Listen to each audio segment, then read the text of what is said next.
Welcome to the RealTea podcast, brought to you by Tennessee Realtors. I'm your host, Angela Shields. This podcast is created for Tennessee Realtors to get the tea on all things real estate in Tennessee. We'll bring you engaging conversations with esteemed guests in the real estate industry and cover a wide array of topics, including current events, governmental affairs, education, and legal updates. Today's guest is Dr. Lawrence Yun, NAR's chief economist, who joins us to share an in-depth economic update. If you've never heard Dr. Yun speak, you're in for a treat. If you have, you'll know he uses a lot of insightful graphs and charts. While many of our podcasts are great to listen to in the car on your commute, to get the full impact of this presentation, I recommend watching this video when you're not behind the wheel. Enjoy! But let me first start with the mortgage rates. So this is a long-term chart on the mortgage rates. Some people who have been in the industry forever will remember that there was one time when mortgage rate was 18%, or younger agents will certainly hear of the story of 18% mortgage rates. So I put it on that red box when we hit the 18% mortgage rate. So how do we get there? And thank goodness we're not at those 18% mortgage rate, but it's worth looking at the reasoning behind it.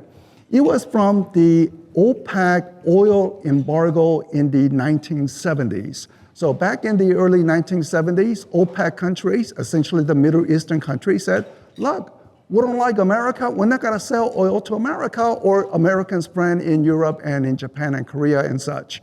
So oil prices shot higher. That led to a decade, 1970s stagflation. People had misery index about how bad the economy was. So when Ronald Reagan came into office, he spoke with Fed chair at that time, Paul Volcker, who was appointed by President Jimmy Carter. And they said, look, let's bite the bullet. Let's take a short-term pain, economic recession, so we would have a decade of economic prosperity. So essentially what the Federal Reserve did at that time was drastically raise interest rate, kill off the inflation, so that it would set the condition, as you can see, mortgage rate falling from 18%, 14%, 10%, 8%, 7%, 6%, to say that we have to take the short-term medicine in order to have a long-term prosperity. I show you this graph because we also have oil price challenge today. But we are not facing 18% mortgage rate. We're not even facing 10% mortgage rate because something else is happening in the economy. But you look at the recent situation related to the Fed policy was that at the beginning of the year, there was expectation of about 2 or 3 rate cut, including my opinion that I thought there would be a 2 or 3 rate cut. Blue line is what the Federal Reserve would control. Red line is what you care about, the mortgage rate. It's not a one-to-one relationship, but it still moves kind of together. So if the blue line was to decline, surely the red line would decline with that, even though not in a one-to-one relationship. But that little circle that you see is oil price shock that came from Iran putting essentially a blockade of the Persian Gulf to say no oil tanker will be leaving there. And consequently, we had an oil price shock, and you see the mortgage rate going up. So right before the Iran conflict, mortgage rate touched down at 6% average rate, 6% average rate. 6% average rate would have been the lowest mortgage rate in 4 years. In fact, that was my forecast on mortgage rate for this year, so I was feeling pretty good, 6% mortgage rate. But that good feeling lasted only for a day.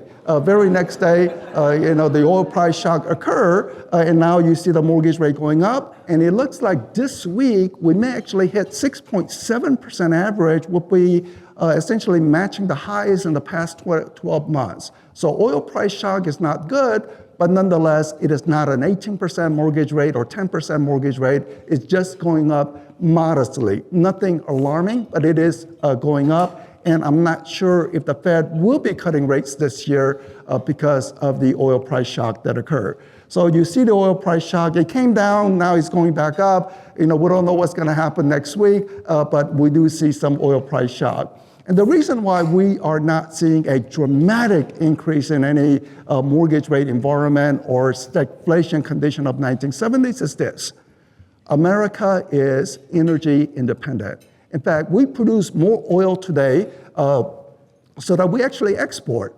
Now, companies have right to export to whoever is paying the highest price. So if Singapore is paying higher price, they're going to export to Singapore and such. So that's why gasoline prices have come up, even though America is energy independent condition. So this has mitigated that rise in interest rate environment. We don't see 18%.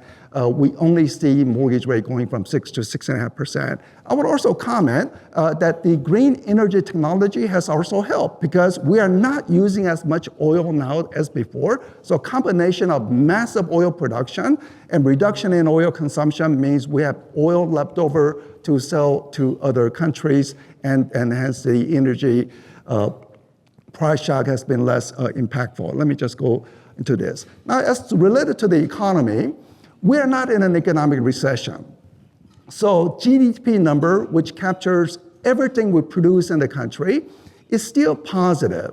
In the middle is a little artificial fluctuation, COVID lockdown, reopening the economy, so suddenly collapsing the economy, reopening boost. But right now, the economy is not in a recession, so the national income is still rising. But it's been currently driven by really by the AI technology. So you see the red line, how much business spending activity related to data center, computer chip making, anything related to artificial intelligence. Blue line, for reference, I put how much spending related to the residential housing, whether it is mortgage origination, home builders building. So you can see sort of flat line, or you see little hump, that was the low interest rate environment, but not really gaining. But you see that GDP is really being held up by the data center. Now, data center has become controversial. It has become a front page news with some states like Mississippi saying, bring on the data center, we need job, we need the tax revenue, while other places like state of New York is saying, no, we're not gonna do that. Or Illinois governor 3 years ago, he did a ribbon cutting to say there will be data center here, but in the past month he said no data center, so he changed his mind. So it has become front page news and people will debate that issue, some states saying yes, other states saying no. But I think increasingly you will see that more companies begin to say, look, let us put the data center in your community. We're going to boost local teacher salary. Maybe we will help expand some of the hospital facilities to have. So I think there will be a lot of incentive to entice local community to say yes to it. But data center will be built for the simple reason. If America does not build, China will lead in the artificial intelligence, including the military technology. And the next World War III, if it was to ever happen with China leading in artificial intelligence, I mean, that will be a total disaster for America. So just for that reason, data center will be built. The question is where or whether the government will have to use the eminent domain process to acquire land in order to build data centers. But the economy has been boosted by the data centers. And what we are finding, at least so far, is that it's not hurting residential values. So some people are concerned, oh, data center come in, people don't want to buy a home near the area. But so far, we are not seeing that yet. Maybe it will change in the future from changes in perception. But one of the big data center communities is, in fact, in Northern Virginia, one of the most expensive real estate areas. So large data center, real estate value very, very high in the Northern Virginia. Now, stock market has also been boosted essentially by the companies exposed to the data centers, essentially the tech titans, computer chip makers. But stock market is indicating that also economy is not in a recession. But this is a very interesting chart. Consumer sentiment, how people feel about it, how they are expressing their belief about the economy. We are not in a recession. Stock market today is a little wobbly, but compared to 1-2 years ago, it is substantially higher. And of course, we don't have foreclosure crisis like what happened 15 years ago. If you look in the middle of the graph is actually 15 years ago when we did have a recession and the foreclosure crisis. We don't have a recession, We don't have foreclosure crisis, yet people are expressing as if we are in that situation. And some people who will be considered very radical or declaring themselves openly as socialists are getting elected with this low sentiment about the economy. So very interesting development where you have economy that is not in a recession, yet consumer sentiment is showing very, very weak figures.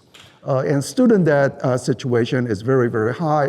One thing I like about the state of Tennessee is that if somehow a company shuts down, those workers can get free education at community colleges to learn some trade skills, whether it being electricians, construction, and others, free skills so that jobs will be readily available. So I think I will mention this in this context. Maybe there are too many Americans going into four-year colleges and not enough going into trade skills because they're saying there's not enough job for the welder. I mean, not enough welders to fill all the positions, not enough construction workers. So one wonders whether people should come into Tennessee, get those free education, technical trade skills, and the job will be readily available because some people who are going to four-year colleges, they're coming out with huge amount of student debt. Now, the mortgage debt is performing very, very well. So even though some credit may be deteriorating, including in the commercial real estate, especially anyone who lend for office buildings, we are seeing increased default rate. But on the residential side, very little default to say healthy conditions. But let me turn to the job market because this is where I can focus the difference between the United States and Tennessee, and you will see that Tennessee is a solid example for the rest of the country. So first, national job picture. National job picture, how many people are receiving salaries in America?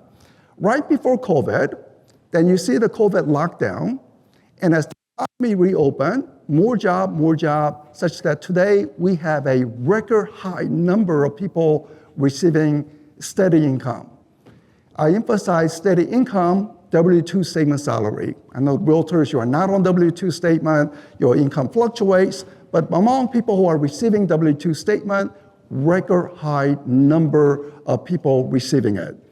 But if I put these same data, same job figures, slightly differently, rather than the total number of paycheck, how many new paycheck are we adding to the economy? So not the total, but how many new ones each month? And the figure shows a little softness. But it is positive. From the beginning of the year, it's more than 500,000. But it is clearly softer now than before. But it is soft because we are in a two unique factors in this economic cycle that we never encounter in past economic other cycles. Two unique factors making it soft.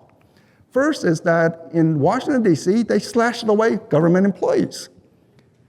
Part of the reason, wasteful government spending.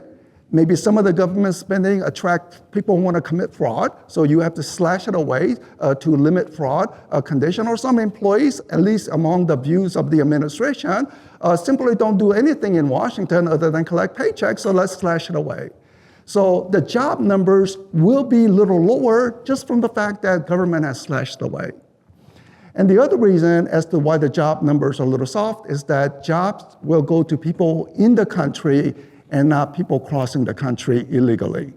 So this is from the Dallas Federal Reserve, measuring how many people are coming into the country without any documentation, essentially southern border crossing. You see the huge influx that happened during the President Biden time. Today, the figure is not low, but actually negative. What that means is that not only is the southern border effectively shut, but there are people who are self-deporting, going back to their country of origin. And of course, big controversy is the operation of ICE, forced deportation, which all the communities are debating over. But in terms of economic consequence, it just means that job growth cannot be very strong because you are limiting the number of labor supply coming into the country. So some business community, which are here, they're saying, I don't have workers. We have labor shortage. We have a problem. While at the same time, you see other people who are saying, look, Now the American construction workers will not be undercut by foreigners, and they can get a higher pay by going into the training. So there's a lot of debate, but I'm just giving you the factual data as to why the job number cannot be super strong, because federal government is slashing away, fewer jobs, people receiving paycheck. And second, the jobs that are going will be for people in the country and not people who are crossing over from the southern border. And that's why unemployment rate still remains low. If you say the job market is soft, you would think the unemployment rate would be rising, but it's not. You can walk down Chattanooga Main Street, I'm sure there's some help wanted sign. Last night when I arrived in the airport, I think it was midnight. I think that's just how the airline works in the major cities. Any secondary cities, to put them on the last flight, you want to bring everyone to Charlotte, everyone to Atlanta, everyone to Chicago before sending them off to a mid-sized city. So when I arrived, we were sitting in the airport for a long time because there was no one able to receive us, pilot said. So I don't know whether the labor shortage is even going into the airport. But there is a labor shortage in America, even though the job numbers are soft. So this is where, again, does the community college to teach some of the training skills, because we are still in a low unemployment environment. If you're wondering where the jobs are plentiful, it's in the healthcare industry. And maybe it's because we're aging and we need more care. That could be the reason. Or you can say the opposite correlation. Because we spend so much on healthcare, Americans are living longer now than before. Average life expectancy of about 77. If you happen to be 77, that's not mean that you're going to kick the bucket. So somehow, if you are 77, your life expectancy, I think, is like 6 years. You have like 6 more years on average or something like that. So I don't know how all the numbers work. But let's look at the state-by-state comparison. So this is how many jobs creation over the past 12 months. And some states are actually losing jobs. For example, Virginia, where I am from, especially Northern Virginia, where there's a lot of federal government employees that have been slashed away. So the numbers are negative. Tennessee is showing 0.2% job gain from 12 months ago. Somehow Nevada is really creating jobs, but there's some variation to it. But I don't like to look at 1 year situation. 1 year is too short. I like to look at multiple year situation to see some consistency, what's happening. And pre-COVID is a good reference year. So looking at from March 2020 to the most recent, what you find in Tennessee is, I cannot read the figure, but it looks like 7.8% more job. 7.8% more people in Tennessee receiving paycheck. Home sales should be 7.8% higher today compared to pre-COVID, but it's not. Home sales are below pre-COVID, but you may want to sort of mentally visualize, well, with so much paycheck that is being received in Tennessee, maybe there's a lot of people who could enter the housing market if the mortgage rate decline or if, say, more inventory begins to show up on the market. So you can look at it as potential housing demand. Green colors are the superstars. So you see the Rocky Mountain states, Florida, Carolinas. So they are the superstar with better than 10% employment condition. But Tennessee will be above national average. And unemployment rate is very low in Tennessee, 3.6%. Again, very tight labor market condition. But if we look at specifically in Chattanooga, Chattanooga is really taking off more recently. So it's not a straight line, a little fluctuation. I guess some companies shut down. There's company expansion, so it's not a straight line. But say from, let me see, I started from 1990. Back in 1990, there were 210,000 people working in the Chattanooga region. Today, it is 300,000. So that's like 90,000 gain condition, almost a stadium full of people now receiving paycheck in Chattanooga today, which did not happen, say, back in 1990 condition. Knoxville, almost a straight line, much more steady condition. So huge growth in Knoxville region. And here in the Northeast Tennessee, you see more fluctuation, but still record high employment condition. two big cities, or at least they were equal heavyweights back in 1990. Nashville and Memphis were almost same size, same number of jobs. But look how it has diverged. Nashville, you arrive in Nashville year after year, the skyline changes. You arrive in Memphis, it's almost the same skyline as before. But one wonders whether Memphis today is something like a Tennessee Valley Authority situation 100 years ago, meaning that if you were to buy a property in Kingsport, in Knoxville, in Chattanooga, you would have done very well. So is Knoxville providing an opportunity? Furthermore, say some companies who said, oh, everybody's going to Nashville, maybe I want to go to Nashville. Starbucks, they said, I'm going to get out of socialist Seattle and we are going to go to Nashville. So we saw those decisions, but you begin to wonder if some companies will begin to say, look, we cannot go to Nashville. Nashville is simply too expensive. But we like Tennessee. So where can we go within Tennessee? So maybe they begin to consider Memphis area as a good opportunity that is yet to be discovered. So one wonders whether this could play out or not, but you see how things have really diverged between Memphis and Nashville, at least over the past about 30 years. Now, Clarksville, maybe that will become part of the Nashville MSA or not, but in terms of the percentage gain, it has been similar to what has happened in the Nashville region. So the land, property, is it a good place for data centers? So one can look towards Clarksville as potential where it could really begin to take off. When I speak to some realtors, they will come up to me and say, you should mention Huntsville. We will become the next Nashville. There were people from Owensboro, Kentucky. They will say, look, mention Owensboro because we're going to be the next Nashville. So everyone wants to sort of copy what has happened in Nashville, but Clarksville, very nearby, automatically gaining that condition. Now let me turn to the real estate condition. And this is not a pretty chart. This shows the number of home sales in America. The red bar shows the depressed home sales condition. The first set of red bar is the foreclosure crisis. Flood of homes on the market, no one is buying it. Very difficult circumstance. Now in hindsight, if you did buy and you had a long holding period, you would have done very well. But during that time, people did not buy. Look at this. We are today similar low home sales activity. So in terms of home sales, even though you do have a record high number of jobs, in Tennessee easily outperforming many of the rest of the country, yet home sales still remain quite depressed, not really rising. And the monthly figure is also indicating so far this year we have not made any gains. So it's not a 3-year slump, but we are in a 4th-year slump condition as related to the transaction activity, how many people are moving home, how many people are exchanging keys.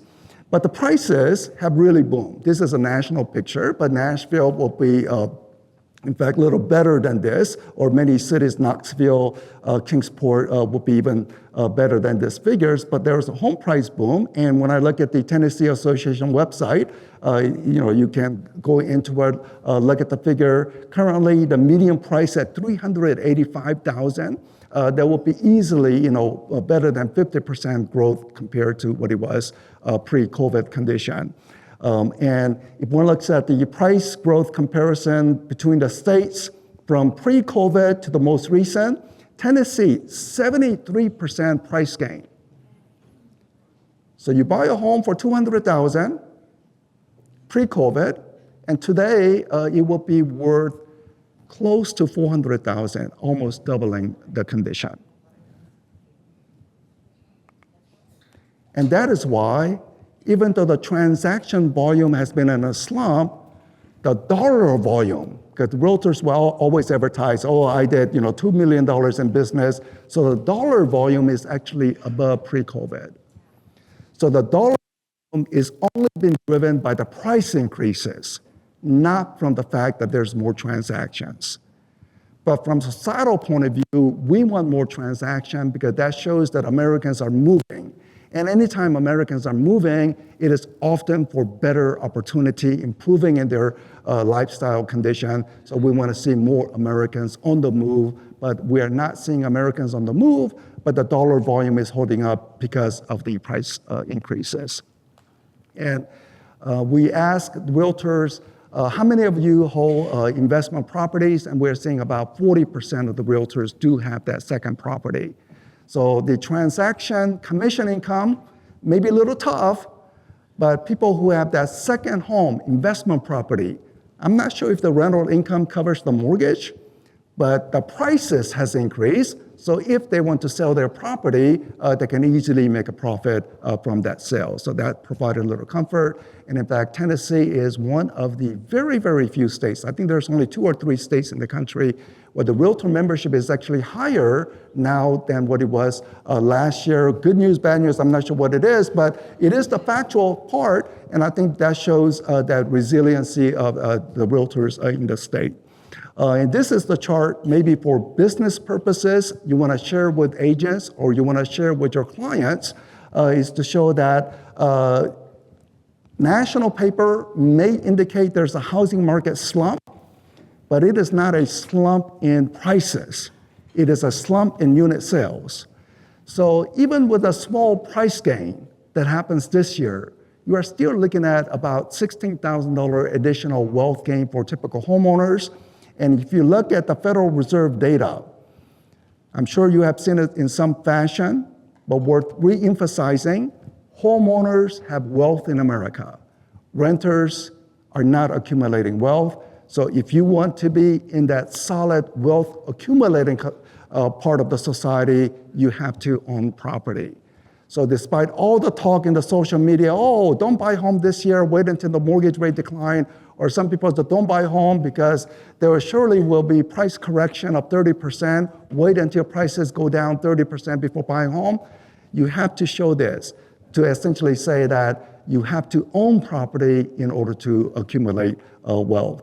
And because of some of the social media thing that I've been seeing, again, price decline, 30% price decline, don't buy home this year, I decided to sort of counter that argument by saying, okay, we don't have foreclosure crisis. We have minimal mortgage delinquency condition, which means prices are on solid ground, especially in Tennessee where so many people are moving into the region. But I also wanted to do this exercise to say, when will the home reach $1 billion on average? Just to change their mindset, rather than thinking about 30% price decline, when will the price reach $1 million? And conservatively, using some different scenarios, I'm not looking at the big price increases, but it's a 2, 3, 4% price increases. I'm finding that in roughly about one generation, in about 25 years, median home price in America will be $1 million. In San Francisco, back in 1990, I think in San Francisco, median home price in San Francisco reached $200,000. It was the most expensive part of the market, and people were complaining it's a bubble. Home prices will crash. And guess what the home prices in San Francisco is today? Reaching almost close to $2 million. So $1 million today sounds very, very high, but if you postpone, before you know it, it can go up to that level. And also for the homeowners, at least this is a good retirement savings that will accumulate over the years steadily. So assuming that little fluctuation scenario is I just replicated what would happen to home price if it exactly replicated what happened in the past 25 years. So it shows that condition. So housing, massive housing for the 21st century bill got passed. And by large bipartisan support. I think the ratio was 90% of the elected officials saying yes, 10% saying no. I'm sure members of the congressional people in Congress from Tennessee are probably in that ratio 90 to 10. I don't know, you know a little more on it. So it was overwhelming, which means that President Trump, even if he was to veto the bill, first he said he likes the bill.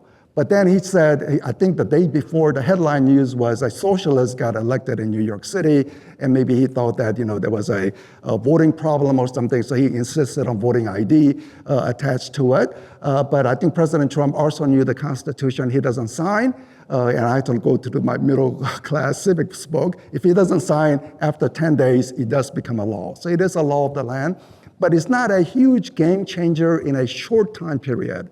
It's a game changer in a longer time period. You reduce regulation so the home builders can be a little more active. Some of the permitting process, if this home was already permitted on the right, this home was already permitted on the left, home on the middle, vacant property, you don't need to get environmental review. You just say yes immediately, so you fasten the process. Empty commercial buildings, incentivize opportunity zones so that maybe it can be converted into residential units, but it will take time. So it's not a one-year impact. It's a multiple slow impact that will accumulate over time. But what will be a big one-year impact is this chart. How many Americans could potentially be hit with a capital gains tax if they were to sell their home? For most Americans, you sell your home, profit is yours. But because prices have risen so much, you are now beginning to see some people getting ensnared in this capital gains tax, especially the elderly homeowners. Just think of an elderly couple, their spouse passed away, now is a widow, and the home is too large, so they want to downsize, and maybe they want to use some of the leftover profit to share with their grandkids and so forth, or travel around the world. But their accountants are saying if you sell your home, you have exceeded the $250,000 capital gains exemption, and you will be paying capital gains tax. That is a bummer. That leaves a very bad taste in people's mouth. So NAR is trying to push for lifting the capital gains exemption. Some people are saying there should be no capital gains exemption. All the profit should be for homeowners. But we are looking for right legislative avenue. And our advocacy team, I spoke with Shannon McGann, some of you who are very involved with NAR, she's the top person advocating in Congress. She is indicating that in some reconciliation bill, because reconciliation only requires 50 votes in the Senate, not the 60, to see whether or not that this could be included into that. So we have to wait and see. I hope it's this year, because it will be. So my final chart is the following.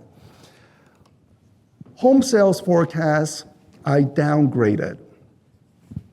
So last year, November of last year, I indicated that there would be about 14% boost in home sales. Expect some excitement. Well, this year, it looks like we're not going to get that excitement. But that was based on the middle graph. You look at the mortgage rate, I based my mortgage rate to be at 6% this year. And we had it, again, just for one day before the oil price shock. Now we have oil price shock, and furthermore, then there's more news publication about the national debt picture, or the Social Security will go out of money, and there will be a 30% reduction in Social Security check 10 years from now. So if you're looking for Social Security check 10 years from now, according to the current law, your paycheck, your Social Security check will be reduced by 30%. That would never happen because it's impossible politically. So they will make it full, but the only way to make it full is to print money in the future. So considering all this condition, don't expect mortgage rate to go down to 3%, 4%, or now even 6% appears to be a little more difficult. But assuming mortgage rate is 6.5, my statistical modeling is saying that it's going to be a still slight gain that occurred. I'm sure Tennessee will be in that positive territory this year. Housing, after a multiple years of downturn, when it begins to recover, it is never a one-year phenomenon. It is a multiple-year phenomenon.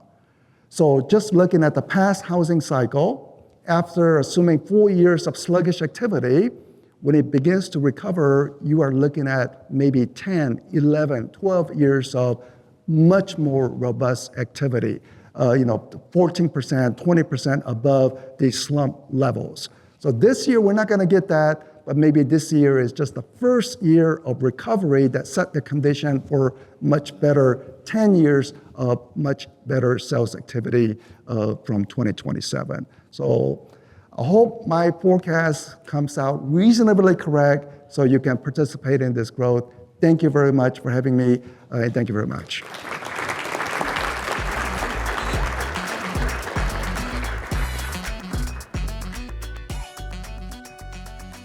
I hope you enjoyed today's podcast production of Dr. Lawrence Yune's Economic Update from our 10 Sites event. The slides from his presentation are available to our Tennessee Realtor members on our 10 Sites webpage linked in today's show notes. Feeling FOMO from missing out on 10 Sites? That's okay. We have 3 more sessions in our special podcast series from 10 Sites coming to the podcast soon. Subscribe to the RealTea podcast and make sure that you schedule for next year's 10 Sites. Watch for the dates to come soon. Thanks for listening.